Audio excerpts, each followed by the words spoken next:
Vous écoutez Boostez-vous, le podcast dédié au coaching mindset au féminin. Bienvenue sur l'épisode 15 de Boostez-vous, nos émotions, mieux les comprendre pour ne plus en avoir peur. Je m'appelle Camille, je suis entrepreneur, coach certifié et maman de 2 enfants. Ma mission, c'est d'aider les femmes à reprendre le pouvoir sur leur vie. Je suis convaincue que l'investissement le plus important qu'on doit faire pour y arriver, c'est notre développement personnel, c'est notre mindset. En tant que coach, je suis là pour vous partager des conseils et des outils simples, concrets, pour comprendre ce qui se passe dans nos cerveaux. Mon rôle, c'est de vous aider à développer votre mindset, de vous aider à comprendre vos schémas de pensée, vos systèmes de croyances et vos croyances limitantes, vos émotions, vos comportements, comment tout ça s'imbrique et s'influence, pour que vous puissiez vous créer une vie sur mesure, bien au-delà de ce que vous pensez possible aujourd'hui. Avec l'épisode d'aujourd'hui, on attaque une série de 3 épisodes pendant lesquels on va parler des émotions. L'objectif, c'est de bien comprendre les émotions, bien comprendre ce que c'est, et de voir comment on peut s'en faire des alliés, voir comment ne plus en avoir peur, et voir comment les utiliser pour atteindre les objectifs qu'on a envie d'atteindre dans nos vies. Alors je suis désolée, je suis un petit peu malade, j'ai la voix un petit peu cassée, j'espère que ce sera pas trop gênant pour l'écoute de cet épisode. Donc on y va. On va commencer par l'épisode d'aujourd'hui, par poser les concepts de base autour de ce que c'est qu'une émotion, de la nature des émotions. On va essayer de mieux les comprendre et je vais vous donner quelques pistes pour arriver à mieux les gérer. On parle beaucoup de gestion des émotions, même si vous allez voir que c'est pas tout à fait comme ça que ça se passe dans les faits. Et donc l'objectif, c'est vraiment qu'à la fin de cet épisode, vous ayez un autre regard sur vos émotions et que surtout vous n'en ayez plus peur. Donc pour commencer, qu'est-ce que c'est une émotion ? Comme on l'a vu la dernière fois, tout ce qui nous arrive dans nos vies, tout ce qui se passe dans nos vies, ce sont des circonstances qui sont neutres. On va interpréter ces circonstances via nos pensées et via cette interprétation, on va générer pour nous-mêmes des émotions. Une émotion, en fait, c'est une vibration dans notre corps. C'est différent d'une sensation. Les sensations sont des informations sensorielles qui vont voyager du corps vers le cerveau. Par exemple, j'ai froid, j'ai chaud, j'ai faim. Donc ça, c'est vraiment les sensations, l'information qui voyage du corps vers le cerveau. Au contraire, l'émotion voyage en sens inverse, c'est-à-dire qu'elle voyage du cerveau vers le corps. Elles naissent dans notre cerveau, elles sont pour la plupart liées à nos pensées, et c'est la partie du cerveau qui s'appelle le système limbique, qui va contrôler la sécrétion de molécules qu'on appelle les neurotransmetteurs, qui vont ensuite voyager dans notre corps et provoquer des réactions physiologiques dans notre corps. Donc une émotion peut effectivement avoir une manifestation physique, une manifestation physiologique, mais c'est important de retenir que nos émotions viennent de nos pensées. En tout cas, pour toutes les émotions cognitives humaines, le stress, l'angoisse, la honte, l'amour. Ce ne sont pas des événements extérieurs qui vont nous tomber dessus, c'est-à-dire qu'on crée nos émotions avec nos pensées. Même si on n'est pas conscient de la pensée qui les provoque, les émotions cognitives font toujours suite à une pensée et jamais l'inverse. Donc les émotions cognitives, on estime que c'est à peu près 95% des émotions humaines. On a effectivement des émotions qui sont plus primitives. À ce moment-là, c'est le système limbique qui va réagir directement à un stimulus extérieur et la partie du cerveau la plus évoluée, qui s'appelle le cortex préfrontal, interviendra dans un deuxième temps pour moduler l'intensité de la réponse émotionnelle. Par exemple, s'il y a une porte qui claque, je sursaute, je ressens de la peur, c'est une émotion primitive, c'est une réponse réflexe rapide du cerveau primitif. Puis je me raisonne, je me rends compte que je suis pas en danger, et là c'est le cortex préfrontal qui gère cette partie de modulation de l'intensité de la réponse émotionnelle. Alors pourquoi les émotions sont si importantes ? Nos émotions sont fondamentales pour 2 raisons. La première, c'est qu'elles alimentent nos actions. Elles servent de carburant pour nos actions. Tout ce qu'on fait, tous nos comportements, tout ce qu'on fait, tout ce qu'on ne fait pas, c'est alimenté par certaines émotions. Par exemple, si je ressens de la colère, je vais avoir tendance à m'énerver, peut-être que je vais crier, peut-être que je vais avoir tout un tas de comportements alimentés par cette émotion de colère. Deuxième raison qui fait que nos émotions sont hyper importantes, c'est qu'elles sont notre destination. C'est-à-dire que tout ce qu'on fait, c'est dans l'objectif de ressentir certaines émotions.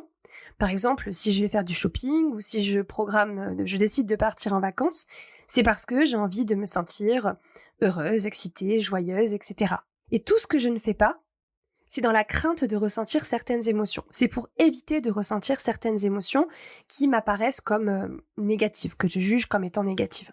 Par exemple, le fait de ne pas prendre la parole, de ne pas donner son opinion dans une réunion, c'est parce qu'on veut éviter de ressentir de la honte, du rejet, de l'embarras, de la réprobation, ou par exemple le fait que je n'ose pas contacter telle ou telle personne alors que j'ai identifié que cette personne pourrait m'aider dans l'atteinte d'un objectif, Pareil, c'est parce que j'ai peur que cette personne me dise non, et donc j'ai peur de toutes les émotions que je pourrais associer à ce non, ici aussi la honte, le rejet, le jugement, l'embarras, la réprobation, etc.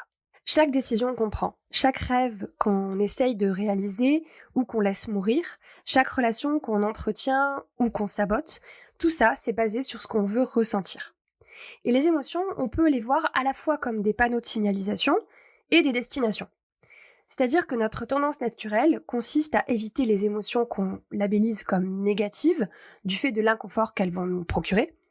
Et à l'inverse, on va avoir tendance à rechercher, à se diriger vers des émotions qu'on a identifiées comme positives parce qu'elles nous font nous sentir bien. Ça vient du fonctionnement de notre cerveau le plus primitif qui en fait a une triade motivationnelle, c'est rechercher le plaisir, éviter la douleur, minimiser l'effort. Ce fonctionnement-là, il a été ultra efficace puisque c'est ce qui nous a permis de survivre et de prospérer en tant qu'espèce. Sauf qu'aujourd'hui, dans nos sociétés modernes, où notre survie est globalement assurée, et je suppose que si vous écoutez ce podcast, c'est que c'est votre cas, cette triade motivationnelle, en fait, elle peut nous jouer des tours. Parce que ce mode de fonctionnement du cerveau, c'est ce qui va nous pousser à rechercher le plaisir, voire le plaisir excessif. C'est pour ça qu'on va avoir tendance à abuser de la nourriture, de l'alcool, de la drogue peut-être, de la technologie et même du travail. On va devenir des accros au plaisir et au plaisir immédiat qui est lié à un neurotransmetteur qui s'appelle la dopamine. Et en fait, à force de faire ça, à force de toujours être dans cette recherche de plaisir immédiat, on va habituer notre cerveau à avoir une dose de dopamine en continu et on va être toujours à la recherche de notre prochaine dose.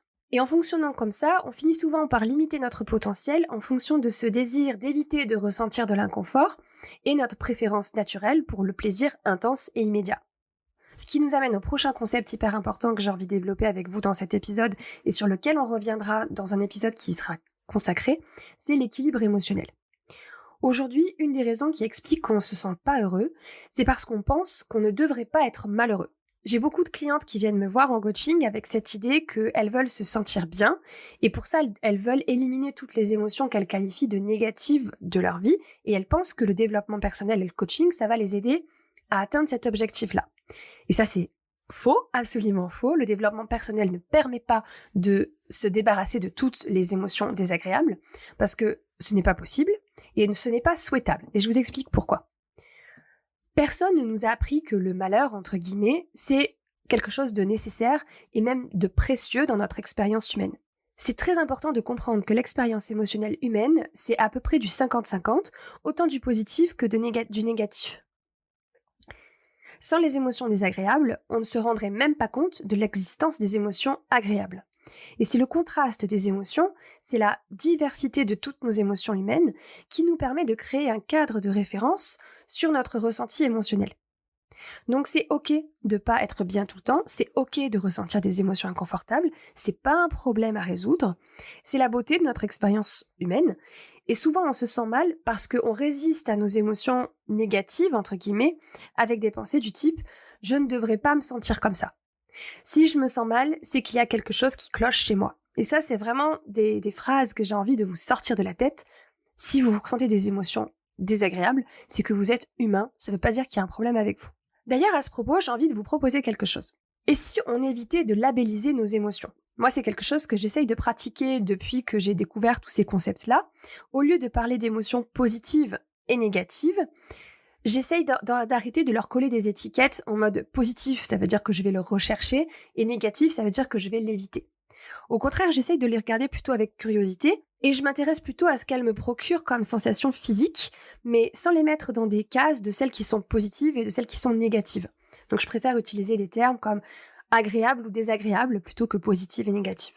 Ok, maintenant qu'on comprend un petit peu mieux ce que c'est une émotion et le fait que c'est ok de ressentir toute une palette d'émotions variées et contrastées, prochaine étape, c'est de se poser la question comment on gère une émotion. On parle beaucoup de gestion des émotions, comment ça marche ? Parce que, en fait, ça c'est quelque chose qu'on ne nous a pas appris. On ne nous a pas appris à ressentir nos émotions. Au contraire, notre conditionnement social aurait plutôt tendance à nous encourager à essayer d'échapper à nos émotions. C'est souvent ce qu'on a appris enfant et ce qu'on apprend à nos enfants quand on leur dit « Ah non mais sèche tes larmes, c'est pas grave » ou quand on essaye de leur faire penser à autre chose quand ils ressentent des émotions désagréables, par exemple. Quand on leur donne un petit bonbon sucré pour leur faire oublier leur malheur. Et donc, il y a 3 comportements principaux qu'on va adopter quand on fait face à des émotions inconfortables et qu'on sait pas trop comment les vivre. Le premier de ces comportements, c'est d'y résister.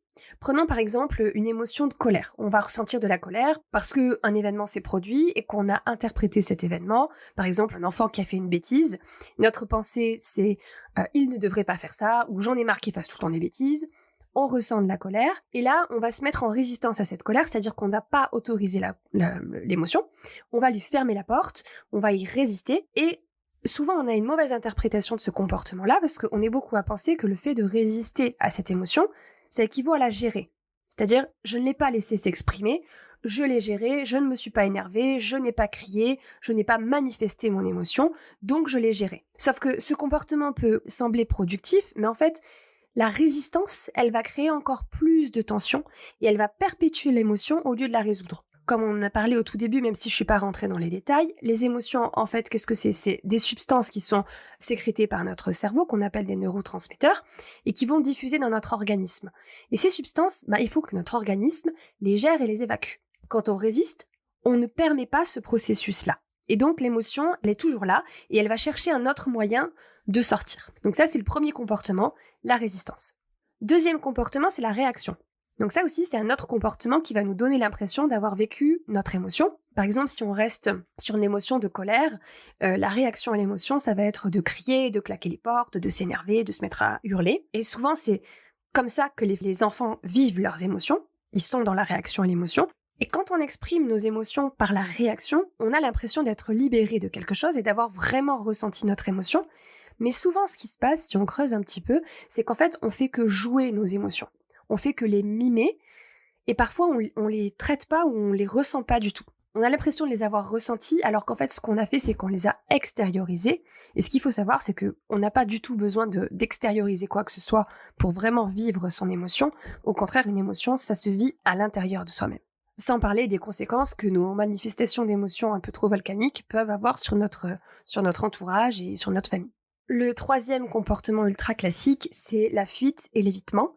Et c'est un comportement qu'on a rendu socialement acceptable dans notre culture.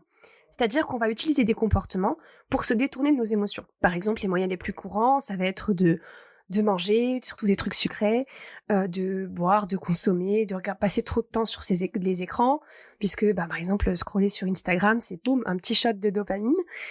Donc ça, c'est typiquement, je ressens une émotion inconfortable, je ressens du stress, de la colère, de l'anxiété, je vais manger du chocolat en regardant Netflix, donc j'évite mon émotion.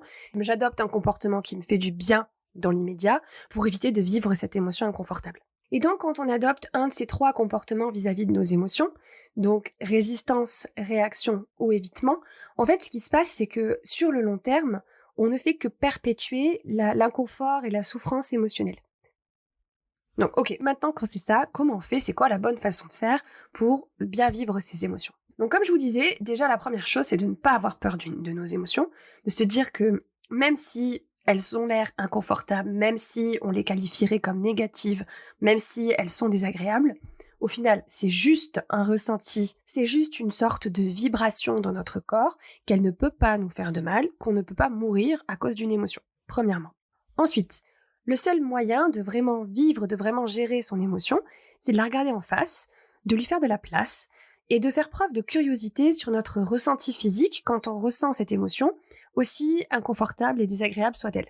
En faisant ça, en mettant des mots sur notre ressenti physique, on se rend compte que notre expérience, elle est finalement pas si insupportable que ce qu'on l'avait imaginé, et au final, c'est juste une émotion. Elle est inoffensive, c'est juste une vibration dans notre corps, et quand on arrive à s'autoriser nos émotions inconfortables à partir d'un lieu de compassion, on va gagner en autorité et en responsabilité sur notre vie émotionnelle. Et c'est simplement se dire, ok, dans mon corps, cette émotion, comment je la ressens, où est-ce que je la ressens, est-ce que c'est agréable, est-ce que c'est désagréable, est-ce que ça me donne envie de faire quelque chose, est-ce que il y a des manifestations physiques, par exemple, si je sens de la honte, peut-être que je vais avoir chaud, que je vais rougir, je vais ressentir moi, je sais que ça me fait des espèces de petits fourmillements dans les mains. Et si je ressens de la fierté, par exemple, si on prend une émotion agréable, comment je me sens quand je ressens de la fierté ? Pour moi, ça me donne l'impression d'avoir comme une ouverture au niveau de la poitrine. Je me sens plus grande, je me sens plus forte.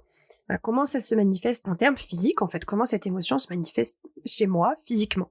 Pour terminer cet épisode, c'est ce que j'ai envie de vous proposer, d'essayer d'avancer dans la semaine en essayant de décrire comme ça vos émotions. Et pour ça, je vous propose un exercice tout simple. Essayez de vous demander comment vous décririez une émotion à quelqu'un qui n'en ressent pas. Par exemple, un extraterrestre qui n'a pas la moindre idée de ce que c'est une émotion. Expliquez-lui à quoi ça ressemble la joie, à quoi ça ressemble cette émotion dans mon corps, qu'est-ce que je ressens, où est-ce que je la ressens.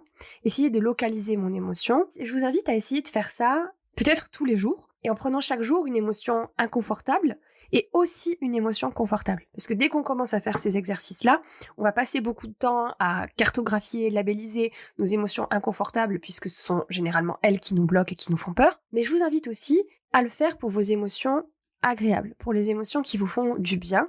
Parce que comme on l'a vu, nos émotions, c'est le carburant pour nos actions. Donc quand on arrive à bien identifier les émotions qui nous font du bien et qui nous aident à passer à l'action, on va pouvoir s'appuyer là-dessus pour avancer vers l'atteinte de nos objectifs. Et ça, on en reparlera dans les prochains épisodes sur les émotions. Donc voilà, peut-être essayer de vous faire une petite liste d'émotions que vous ressentez, qui vous font peur. Par exemple, le stress, la honte, la colère, la peur, voilà, toutes ces émotions-là. Et vous proposer de les identifier, de les cartographier d'une certaine façon. Et faire la même chose avec des émotions agréables, des émotions que vous aimeriez ressentir plus souvent. La joie, la connexion, la motivation, la détermination, la confiance, la fierté, et prendre une émotion agréable et une émotion désagréable par jour, et vous proposer de dire, à quoi cette émotion ressemble pour moi dans mon corps? Si je devais la décrire à quelqu'un qui ne ressent pas d'émotion, qu'est-ce que je lui dirais? Voilà pour ce que je voulais vous partager aujourd'hui. Donc dans les 2 prochains épisodes qui seront consacrés aux émotions, on va parler de responsabilité émotionnelle. Comme je vous l'ai expliqué dans l'épisode d'aujourd'hui, la majorité de nos émotions sont générées par nos pensées. Et comme on sait qu'on a la possibilité de travailler sur nos pensées, ça veut dire qu'on a la possibilité aussi de travailler sur nos émotions. Donc ça, on en parlera dans un prochain épisode. Et dans le 3e épisode de cette série, on reviendra sur cette idée de la palette des émotions, du contraste des émotions et du 50-50 en fait qu'on ressent en termes d'émotions, de l'agréable et du désagréable. Voilà, c'est tout pour aujourd'hui. Je vous souhaite une belle journée, après-midi, soirée, en fonction du moment où vous écoutez cet épisode de podcast. Et puis on se retrouve la semaine prochaine pour continuer de parler de ce sujet passionnant des émotions. Bisous! C'est la fin de cet épisode. Si vous entendez ce message, c'est que vous êtes resté jusqu'au bout. Et pour ça, je vous remercie du fond du cœur. Si cet épisode vous a plu, plusieurs options pour soutenir le podcast. Vous pouvez laisser un avis 5 étoiles sur Apple Podcast ou sur Spotify. Vous pouvez partager cet épisode, le podcast, autour de vous à toutes les personnes à qui il pourrait être utile. Vous pouvez aussi vous abonner au podcast sur la plateforme d'écoute de votre choix et vous serez notifié des nouveaux épisodes chaque semaine. Vous retrouverez sur le site internet wonderfulmaman.com les notes de l'épisode avec des liens vers les ressources dont je vous ai parlé. Et si ce que vous avez entendu ici vous a plu, rejoignez la newsletter de Boostez-vous. Vous y retrouverez mes meilleures astuces, mes conseils, des coups de boost et plein de contenus exclusifs. On se retrouve pour un nouvel épisode la semaine prochaine. D'ici là, je vous souhaite une belle semaine. Je vous dis à la semaine prochaine. Bisous!